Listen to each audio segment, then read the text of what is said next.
I like Colin, your background. Look at oh, that background. That's so great. thank you. I had to do a junket style this morning. Colin, I love this film, man. What congratulations. What a wonderful fantasy, sci-fi, family drama. It's got a little bit of everything. Man, I just had a smile on my face this whole movie. Thank you, Jeffrey. I appreciate that. Yeah, I think this sort of mix of genres was a really fun little place to play, you know? Well, Jim Gaffigan plays Cameron, who wants to be an astronaut, but he has to settle as a children's science show host. Not the best time slot for his show, is it? Midnight? Yeah. He it was a really it was great to watch actually. The very first thing we shot was all the TV show stuff.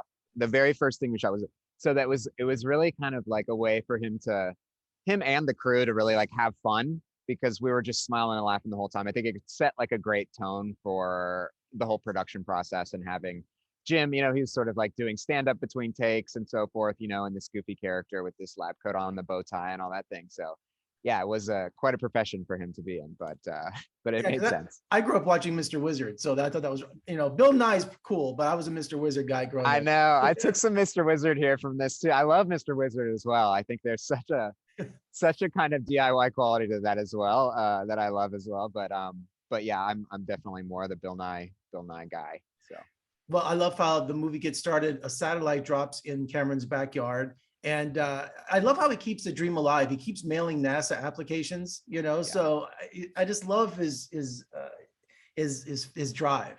Yeah. And I think that's a big part of the film is sort of like, and in terms of like even the themes of the movie, like considering our dreams, what it means, what success means, why to keep dreaming, like why I think we all need to kind of have that and kind of keep that fire going within ourselves throughout our lives. I think we can sort of let that fire go out, and that ends up leading to sort of a less fulfilled life. I think even Ray's character, his who plays his wife, and is really going through her own arc, in that same regard, where she's kind of allowed herself to let her own sort of passionate fire die. And I think sort of re-sparking that is a big part of the movie, a big part of the sort of themes of the movie. Yeah, especially it's a dysfunctional family, so but Sure. he seems like a great dad, he just seems like a great, so I think it's more his wife doesn't have her dreams and she's blaming him. Yeah. What's kind of interesting is that, Jeffrey, like I actually consider the wife character, Ray's character, to be the protagonist of the movie. I mean, in the classic protagonist, Greek way of thinking about it, where who's the character that actually needs to change. And we actually see the most change in her, sort of coming back around to the fantastic, as it were, and sort of reconjuring her own dreams, and sort of believing in the fantastic once again.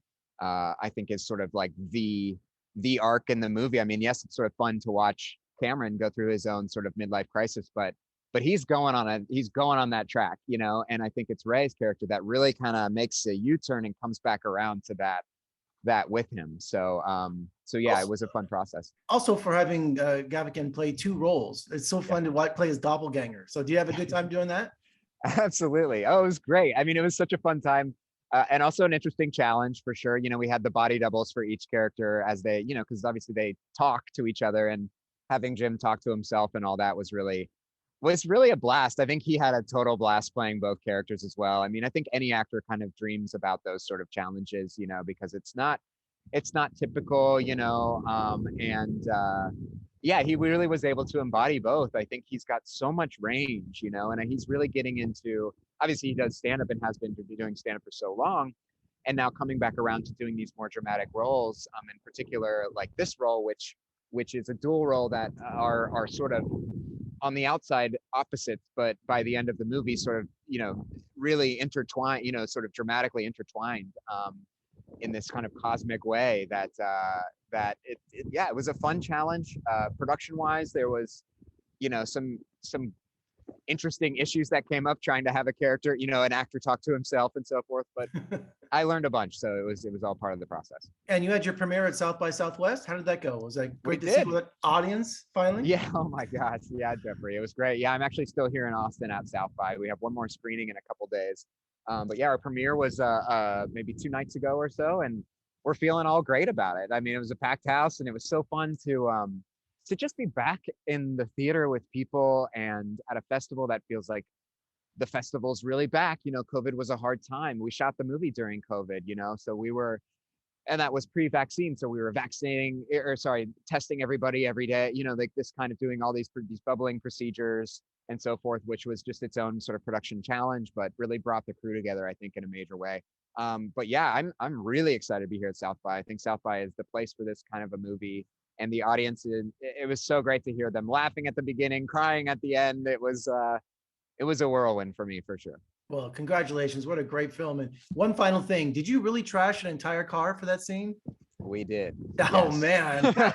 We dropped the car from a crane from about 35, 40 feet high in the middle of the suburbs of just outside of New York. So New York City. Yeah, it was quite an event. You know, the neighbors all came out to watch. And actually, it's funny because Jim, whose character is obviously in the shot, was the only person who wasn't able to watch it happen because it drops right behind him, obviously. So we all kind of joke about that, which is kind of funny. Well, spent your budget right there, I'm sure. Yeah, I know. Yeah, that was very, very true.